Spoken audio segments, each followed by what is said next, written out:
بسم اللہ الرحمن الرحیم۔ شروع کرتا ہوں اللہ کے نام سے جو بڑا مہربان نہایت رحم کرنے والا ہے۔ لاکھوں کروڑوں درود و سلام حضور صلی اللہ علیہ وسلم پر اور ان کی آل پر۔ تمام وظائف آفیشل چینل کے دوستوں کو السلام علیکم ورحمۃ اللہ وبرکاتہ۔ میری دعا ہے اللہ ہم سب کی پریشانیوں کو مشکلات کو دور فرمائے، اور خاص طور پر ان دوستوں کے لیے دعا جو ہمارے وظائف کو سنتے ہیں۔ اللہ تعالیٰ ان کی پریشانیاں مشکلات کو دور فرمائے، اور ان میں سے جو بیمار ہیں اللہ ان کو صحت کاملہ عاجلہ عطا فرمائے۔ اللہ تعالیٰ ان کے لیے آسانیاں پیدا فرمائے، آمین۔ دوستو، آج کے اس وظیفے میں آپ کو استغفار کے فوائد بتاؤں گا، اور ایک سچا واقعہ جو بھائی اس استغفار کو کرتے تھے، اللہ نے کیسے جادو کو ان سے دور رکھا اور جادو کا اثر ان کے اوپر نہ ہونے دیا۔ چلتے ہیں آج کے وظیفے کی طرف۔ بھائی، میں اس بات پر پورا یقین رکھتا ہوں کہ جب تک اللہ نہ چاہے کوئی کسی کا برا نہیں کر سکتا۔ میں نے ملازمت کے دوران جہاں جہاں افسری کی، کسی کے ساتھ جان بوجھ کر برا نہیں کیا۔ خدا نہ خواستہ کسی سے برا ہو گیا تو الگ بات ہے، اور اس کے لیے میں نے اللہ سے ہمیشہ توبہ استغفار ہی کی ہے۔ اس کی استطاعت اللہ نے مجھے اپنے ایک نیک سیرت بندے کی وساطت سے فراہم کی۔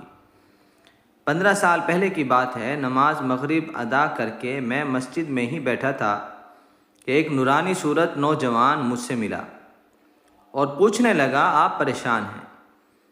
نہیں تو میں نے اسے حیرت سے دیکھا۔ وہ عمر میں کم از کم 10-15 سال مجھ سے چھوٹا ہوگا۔ پھر آپ کچھ پڑھ رہے ہوں گے؟ اس نے مسکراتے ہوئے سوال کیا۔ بس ویسے ہی بیٹھا ہوں۔ نماز کے بعد میں چند منٹ اکیلا بیٹھ جاتا تو مجھے بڑا سکون ملتا تھا۔ میں نے کہا، اچھا، یہ بھی ڈپریشن کو ختم کرنے کا بہت آسان حل ہے۔ اس نے کہا، اگر آپ برا محسوس نہ کریں تو میں آپ کو پڑھنے کے لیے ایک چیز بتا دوں۔ جی بتا دیجئے۔ آپ ہر نماز کے بعد جب یوں ہی بیٹھے ہوتے ہیں تو استغفر اللہ پڑھتے رہا کریں۔ اب آپ حیران ہوں گے کہ میں ایک اجنبی آپ کو یہ کیوں بتا رہا ہوں، تو سن لیجئے۔ مجھے بھی کسی نے یہ کہا تھا، اس کو بھی کسی نے کہا تھا۔ یہ ہمارے لیے تو صدقہ جاریہ ہے، لیکن اس ایک کلمے سے انسان کا تعلق اللہ سے جڑ جاتا ہے۔ خیر اور فلاح کے دروازے اس پر کھل جاتے ہیں۔ توبہ کر کے وہ اللہ کی توجہ حاصل کرتا ہے، اور جب کوئی اس کو بلا وجہ تنگ کرے تو اس میں وہ انسان کامیاب نہیں ہوتا۔ استغفار کامیابی کا راستہ ہے۔ میں اس کی بات سنتا رہا، اور پھر میں نے اس کا شکریہ ادا کیا، اور وہ سلام کر کے رخصت ہو گیا۔ اسی وقت میں سجدے میں گرا اور کئی منٹ تک استغفر اللہ پڑھتا رہا۔ پھر یہ میرا معمول بن گیا۔ اب میں اس واقعے کی جانب آتا ہوں جس کے لیے میں نے تمہیدی واقعہ سنایا ہے۔ استغفر اللہ نے میری زندگی بدل کر رکھ دی۔ میں 18ویں گریڈ میں پروموٹ ہوا تو مجھے ایسے علاقے میں اہم پوسٹ پر تعینات کیا گیا جہاں سرکاری عملہ بہت کرپٹ تھا۔ پورا محکمہ اس وبال کی وجہ سے فرعون بنا ہوا تھا۔ مجھے اس کا احساس ہو گیا، اور میں نے استغفر اللہ کی تسبیح کو پہلے سے زیادہ پڑھنا شروع کر دیا۔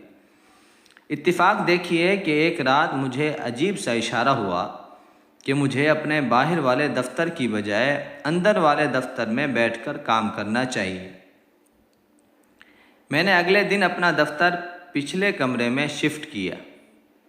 یہ کوئی خلاف ضابطہ بات نہیں تھی۔ میں نے دفتر میں ڈسپلن قائم کر دیا، سازشوں کا مقابلہ کیا۔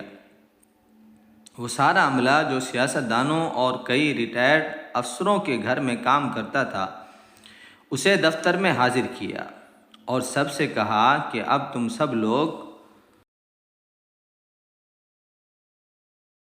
اللہ کو حاضر ناظر جان کر حلف دو کہ نوکری ایمانداری سے کرو گے اور صرف اپنے محکمے کے قواعد کی پابندی کرو گے، تو میں تم لوگوں کے خلاف کوئی کارروائی نہیں کروں گا۔ یہ تو آپ جانتے ہیں کہ سرکاری محکموں میں گھوست عملہ بہت زیادہ ہوتا ہے، ان کی حاضری لگتی رہتی ہے اور وہ کام کہیں اور کرتے ہیں۔ جس دن میں نے یہ قدم اٹھایا اس کے چند دن بعد جب میں دفتر میں پہنچا اور کام کرنے لگا تو اچانک میرے سامنے کاغذوں پر خون کے چھینٹے آ پڑے۔ میں حیران ہوا اور جب نائب قاصد سے اس کو صاف کرنے کے لیے کہا تو اس نے کہا، صاحب لگتا ہے کسی نے آپ پر جادو کرایا ہے۔ میں جادو کو تو سمجھتا ہوں کہ یہ وجود رکھتا ہے، لیکن میرے وہم و گمان میں بھی نہ تھا کہ کوئی اس حد تک بھی جا سکتا ہے۔ ظاہر ہے یہ جو بھی تھا دفتریوں میں سے تھا جسے میرا سختی کرنا ناگوار لگا تھا۔ خیر، میں نے اس بات کو ذہن سے نکال دیا، لیکن مجھے محسوس ہونے لگا کہ جیسے میرے سر میں درد رہنے لگا ہے، جی میں اکتاہٹ ہونے لگی اور نماز کے بعد لگا جیسے میں تسبیح کرنا بھول گیا ہوں۔ یہ دفتر کی کیفیات تھیں، جو ہی دفتر سے نکلتا بالکل ٹھیک ہو جاتا۔ میں نے اس بات کا مشاہدہ کیا اور اللہ سے بہتری کے واسطے دعا کی۔ اگلے دن جب میں آفس گیا تو اچانک میں نے باہر والے کمرے میں آفس لگانے کا فیصلہ کیا اور نائب قاصدوں سے کہا کہ وہ میری کرسی باہر لے آئیں۔ وہ کرسی باہر والے دفتر میں رکھ کر چلے گئے تو ایک ملازم میرے پاس آیا۔ اس نے مٹھی میں کوئی کاغذ دبا رکھا تھا۔ وہ نمازی پرہیزگار انسان تھا اور میرا بہت خیال رکھتا تھا۔ اس نے میرے سامنے مٹھی کھولی اور کہا، صاحب یہ تعویذ کرسی کے پائے کے نیچے چپکا ہوا تھا۔ میری تو حیرت سے آنکھیں کھلی کی کھلی رہ گئیں۔ میں نے اس کو تعویذ کھولنے کا کہا تو اس میں 2.5 ترچھی لکیروں میں عجیب سی غیر مانوس عبارتیں اور میرا نام لکھا ہوا تھا، جس پر سرخ رنگ کے خونی دھبے تھے اور میرے نام پر کراس لگے ہوئے تھے۔ میں نے ملازم سے تعویذ لیا اور اپنے ایک جاننے والے نیک سیرت عامل کو تعویذ دکھایا تو وہ پریشان ہو گیا۔ بولا کہ یہ تعویذ آپ کی موت کے لیے تیار کیا گیا ہے۔ اس نے فوری طور پر اس تعویذ کو کھولا، توڑ کر اس کو جلا دیا اور مجھے کافی تسلی دی۔ میں اس دن کافی پریشان رہا کہ ایسا کون ہو سکتا ہے جو اس حد تک جا چکا ہے کہ مجھے مارنے کے لیے تعویذ کراتا پھرتا ہے۔ اس رات میں نے نماز تہجد تک استغفار کی تسبیح پڑھی اور نماز فجر کے بعد جب میں سویا تو مجھے لگا جیسے میرے سینے سے منو بوجھ اتر گیا ہے۔ میں دفتر گیا تو مجھ پر کسی قسم کی گھبراہٹ اور اکتاہٹ نہ چھائی، نہ درد سر رہا۔ میں آپ سے سچ کہہ رہا ہوں کہ یہ سب استغفار کی تسبیح کا صلہ ہے کہ اللہ نے مجھے اس فسادی اور شیطان صفت انسان سے بچا لیا جو کالے جادو کی مدد سے مجھ کو تباہ کرنا چاہتا تھا۔ آپ سے بھی کہوں گا کہ اللہ کو ہی اپنا ولی اور نصیر بنا کر استغفار کی تسبیح کیا کریں۔ نظام الدولہ بھائی، یہ کار خیر اور صدقہ جاریہ ہے کہ آپ اس تسبیح کی برکات سے سب کو آگاہ کریں۔ اللہ سے دعا ہے اللہ ہم سب کی جادو تعویذات سے حفاظت فرمائے اور اللہ ہمیں زیادہ سے زیادہ استغفار کرنے کی توفیق عطا فرمائے۔ تو دوستو، آج کی یہ ویڈیو، یہ واقعہ ہم سب کے لیے ہے۔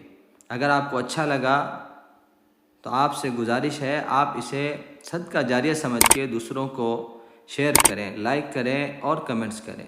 اللہ ہم سب کا حامی و ناصر ہو۔ السلام علیکم ورحمۃ اللہ وبرکاتہ۔